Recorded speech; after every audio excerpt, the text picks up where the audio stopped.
Nietrafiony geszykt. Siedzimy się we szynku przy ladze piwa, sznapsie i wróz w naszej zwykłowej formie, no i do kupy za jedną między cudzą znajomy.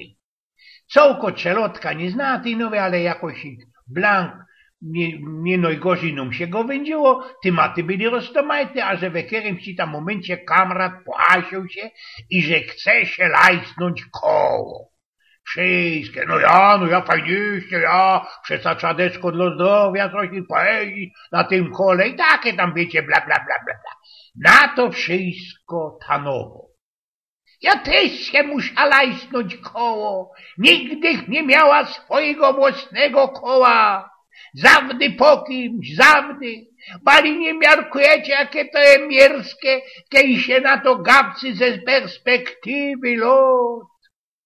Całkie kamractwo, blank we sztichu, no bo jak idzie bez całkie życie nie mieć swojego koła. A na komunio też tego koła ci ludzie ojce nie sprawili, nie. No to żu, nie zgorsza zguba, a co żeś ty dziołcha erbał od ojców na ta twoja komunio? Kucyka, takiego maluśkiego pony.